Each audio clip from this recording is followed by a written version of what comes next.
Mardi 5 avril 2022, chers téléspectateurs, bonsoir et bienvenue dans cette nouvelle édition de votre journal version française. Merci de nous rejoindre sur Viva pour vous informer.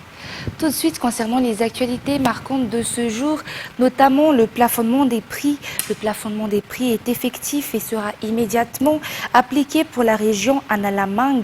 Les marchandises importées sont les principaux objets de cette politique mise en place par le ministère de l'Industrie, du Commerce et de la Consommation avec les importateurs, les distributeurs et les revendeurs de riz, de l'huile, de farine, de sucre et de ciment et du gaz. Un reportage de Aniana Martina et Nzara Ranjiansu.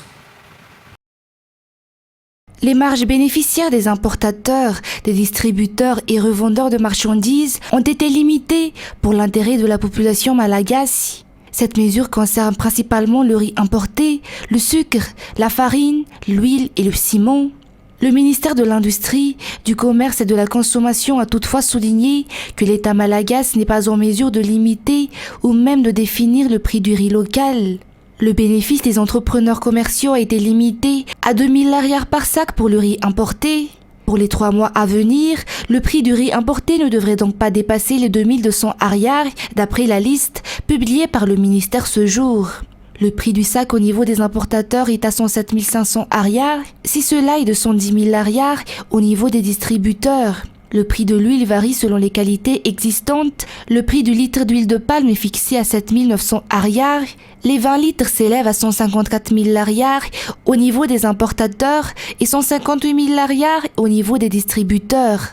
L'huile de soja sera à 9 100 ariars le litre, 176 000 lariars les 20 litres au niveau des importateurs et 182 000 lariars chez les grossistes.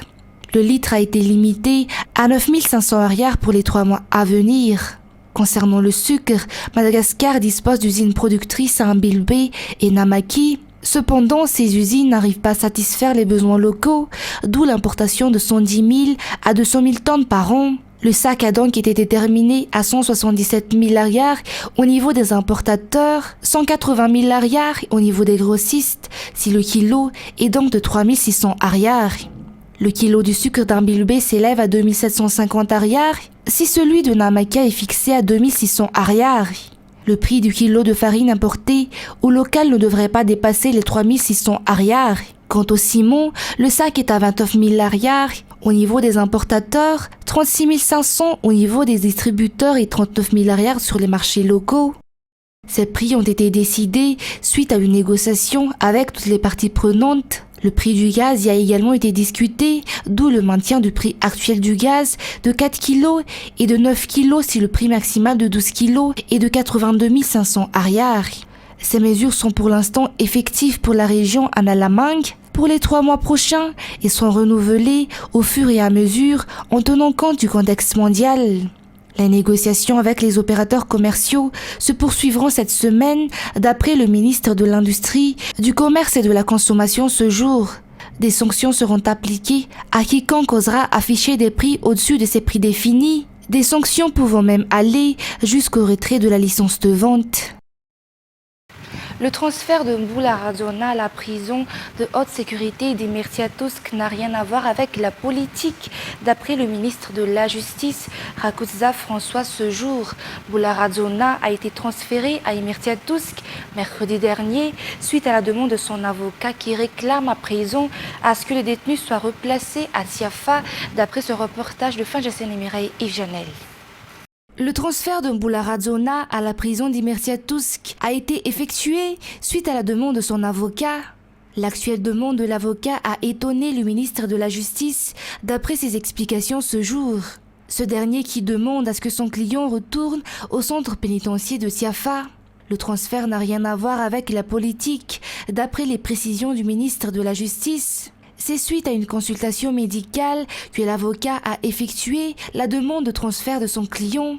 La prison de haute sécurité d'Immertiatousk dispose de normes de qualité en termes sanitaires ou autres.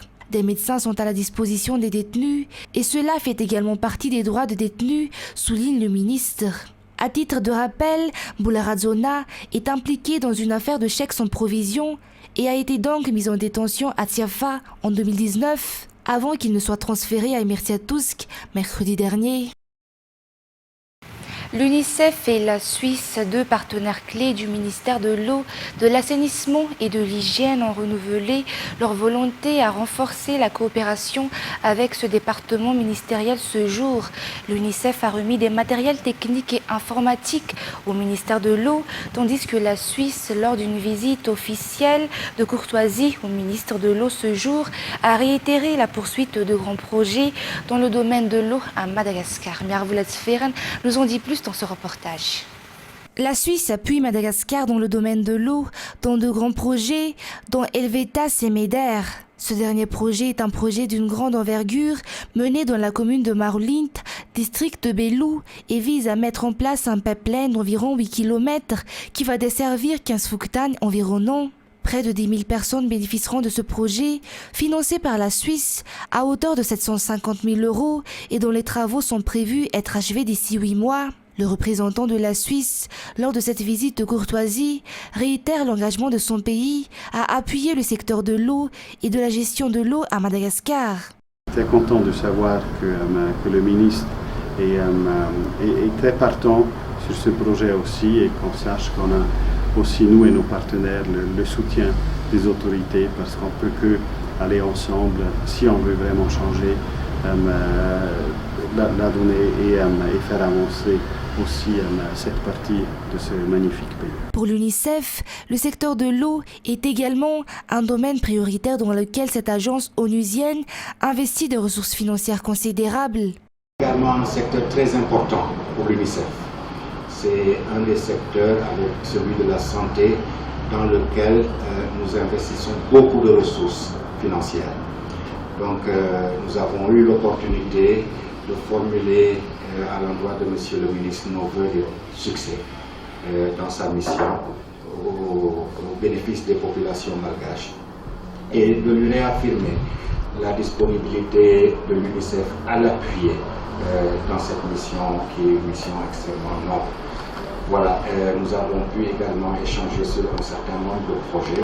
Je sais qu'il y a des idées qui sont en cours et à travers notre équipe, celle qui m'a accompagné, nous allons maintenir le contact avec le ministère et renforcer la relation qui était déjà une relation extrêmement solide entre l'UNICEF et le ministère de l'eau, de l'hygiène et de l'assainissement. Cette remise de dons au ministère de l'eau, de l'assainissement et de l'hygiène arrive au point nommé, selon le ministre. Ces matériels vont activer l'envoi des données sur la qualité de l'eau, selon toujours ce dernier. À part les différents projets qu'on travaille actuellement, il y aura d'autres projets à proposer. Et même si je viens de vous expliquer la situation, les conditions de travail de nos agents à Fort-Dauphin-en-Os, vous avez déjà donné un cours de principe sur la réhabilitation des bâtiments. Et déjà, on aurait avec la remise de ces dons, au bout de 3 semaines que je suis ici en tant que premier responsable de ce ministère de l'eau, de l'assainissement et de l'hygiène, j'ai constaté le besoin urgent de l'équipement, de renforcement des capacités de nos agents. Et quand je regarde les différents matériels que vous avez fournis, ici ce sont des matériels indispensables pour le contrôle de la qualité et de la quantité de l'eau dans les différentes régions qu'on a fait le dispatching. Donc ça va changer, ça va accélérer la qualité et la quantité des données à remonter ici à la centrale que nous tous nous avons besoin pour le suivi et l'orientation stratégique. Donc au nom de l'État malgache, je vais terminer aussi mon endroit de l'UNICEF. Mis à part les matériels techniques nécessaires à l'analyse de la qualité de l'eau, l'UNICEF a également remis des matériels informatiques ainsi que des vidéoprojecteurs et des appareils photo. Les matériels remis ce jour seront répartis au ministère central, aux directions régionales de l'eau, de l'assainissement et de l'hygiène et à l'Andéa. Un barrage sera construit à Ngadanur afin d'approvisionner en électricité le district d'Anzozorbe. Le ministre y est descendu la semaine dernière pour le lancement des travaux. Radouraman Zatouf. D'ici 1 an, le barrage qui va être mis en place dans le Fuktan Ngadanur fournira 250 kW d'électricité pour le district d'Anzozorbe. La production sera augmentée au fur et à mesure d'après les explications du ministre de l'Énergie. Une infrastructure qui résoudra immédiatement le problème d'approvisionnement en électricité d'Anzozorbe. Le ministre est également descendu dans la commune d'Abatumanoin où l'approvisionnement en électricité est assuré par le secteur privé. Néanmoins, cela fait 1 an à présent que la population locale n'a plus accès à l'électricité, d'après le rapport du maire. Les autorités ont donc ordonné le rétablissement rapide de l'électricité dans cette commune. Les communes dans ce district ont aussi bénéficié de lampadaires. Et sur un tout autre sujet, des pierres industrielles gabbro de 2,5 tonnes sans papier ont été appréhendées par les gendarmes de la brigade de Carillon lors d'un barrage de contrôle à Mbatulamkil Manzakanjin ce matin vers 10h30. Ces pierres industrielles illégales ont été transportées depuis un parafaravoul vers la capitale selon les informations contenues dans ce reportage de Mervulet Sfiran. Un fourgon venant de Tanambé, un parafaravoul, en direction de la capitale qui transportait des pierres industrielles gabbro, a été appréhendé par les gendarmes à Mbatulampiambansen aujourd'hui, mardi 5 avril vers 10h30. La cargaison pesant 2,5 tonnes n'était accompagnée d'aucun document administratif. Les 2 hommes qui transportaient les pierres affirment qu'ils ont embarqué ces pierres à Mbudmang, Tanambé, district en parafaravoul, pour les livrer à Mbucharab, Antananarivo. La compagnie de la gendarmerie nationale d'Hiberna centrale a ouvert une enquête et ils ont également mis les informations à la disposition de la direction de la police des mines. Cette dernière poursuivra l'enquête étant donné qu'il s'agit d'une enquête mixte.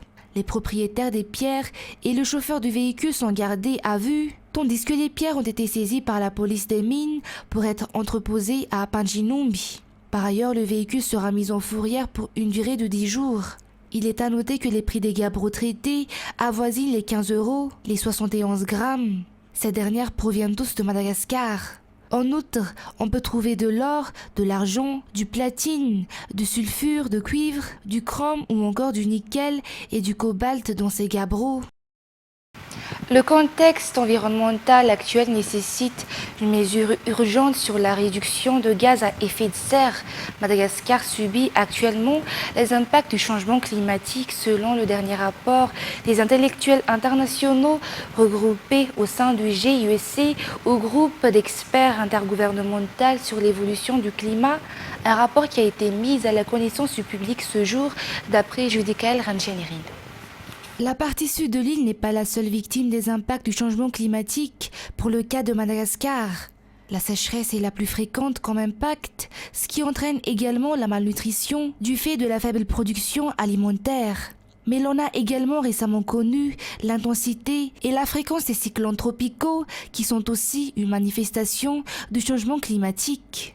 En effet, d'après la directrice de WWF Madagascar, la crise alimentaire dans le sud de Madagascar et l'intensité de la saison cyclonique actuelle sont des preuves que le changement climatique est à l'œuvre et que les personnes et les écosystèmes les plus vulnérables sont les plus touchés. Les moyens de subsistance sont touchés jusqu'aux besoins les plus élémentaires tels que la nourriture, l'eau potable, les soins et la santé.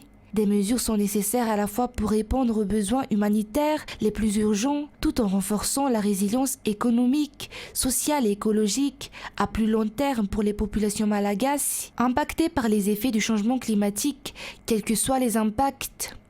Victime, Madagascar n'en est pas épargné et subit donc les injustices climatiques dans le monde. En effet, nous ne sommes pas un pays producteur d'une grande quantité de carbone, mais nous faisons actuellement face aux conséquences de la production de carbone, dans la difficulté de l'accès à l'eau potable et la difficulté de production alimentaire, des besoins fondamentaux de la vie. Il est nécessaire que l'on agisse afin de préserver un environnement aux générations futures. Cela consiste à produire de l'énergie renouvelable, un objectif à long terme, car selon le WWF, 60% de l'énergie produite provient de l'hydrocarbure, du carburant importé et qui risque de subir une inflation étant donné le contexte mondial. 90% des ménages malagasy dépendent encore du charbon, une menace pour l'environnement forestier. La résolution s'avère longue et difficile, mais l'État malagasy s'y tient prêt, compte tenu de notre participation à la COP26 en Écosse. Et concernant l'évolution de la guerre entre l'Ukraine et la Russie, Madagascar reste neutre concernant le conflit entre les deux pays. Cela a encore été confirmé par le ministre des Affaires étrangères aujourd'hui lors de la visite de la représentante de l'Union africaine à Anoussi concernant l'accord militaire entre la Russie et Madagascar. Le ministre a déclaré que d'autres pays ont également signé cet accord similaire avec notre pays. Ruth Ristel et Yves Janel. Déplore la dégradation de la situation en Ukraine et tient à exprimer ses préoccupations face à la détérioration de la situation humanitaire dans ce pays, notamment au regard des exactions perpétrées à l'encontre des populations civiles. Madagascar, néanmoins, tient à réitérer que sa position de neutralité ne traduit pas de l'indifférence face à ce conflit dont les répercussions se feront hélas sentir, non seulement en Europe, mais également dans le reste du monde. Nous appelons ainsi les parties au conflit à la protection des populations civiles et à poursuivre le dialogue afin de parvenir à une solution politique négociée et durable, et pour lesquelles Madagascar, avec certains pays africains, l'Afrique du Sud en particulier, sont prêts à apporter leur concours. Madagascar continuera ainsi de suivre de près la situation en Ukraine et en Europe en général, et appelle tous les partenaires de développement de Madagascar au respect de sa position de neutralité, ainsi annoncée.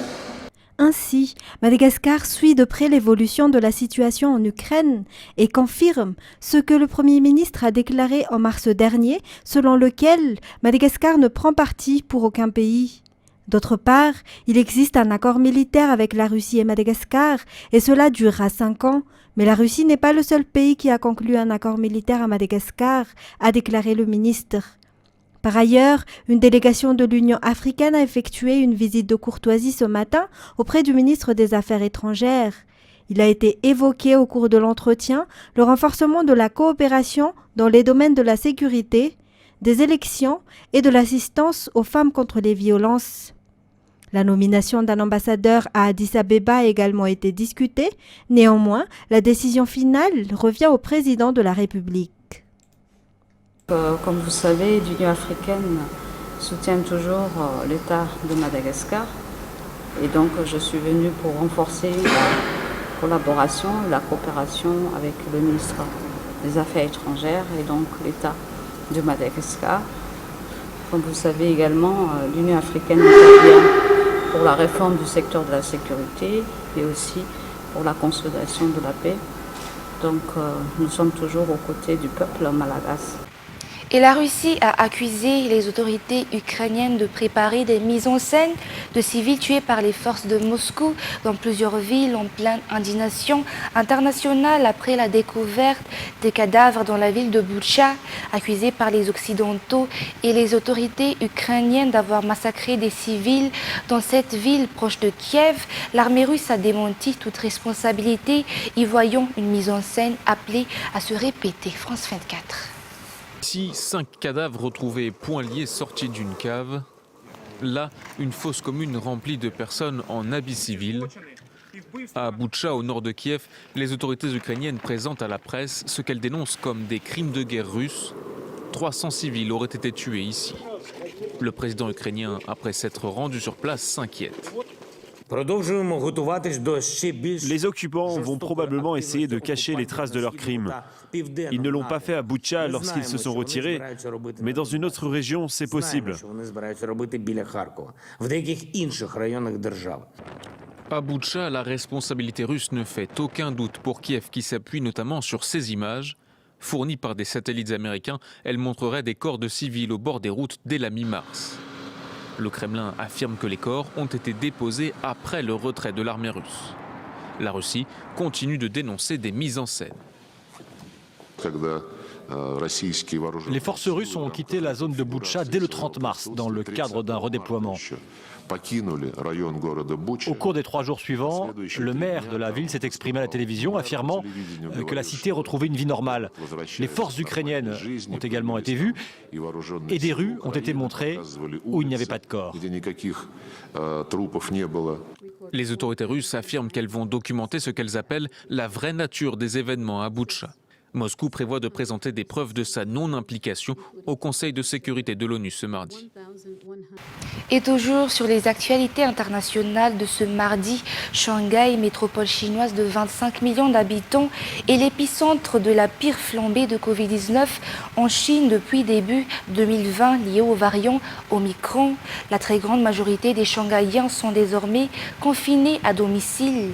En Chine, toute personne testée positive, même asymptomatique, est isolée des personnes non contaminées.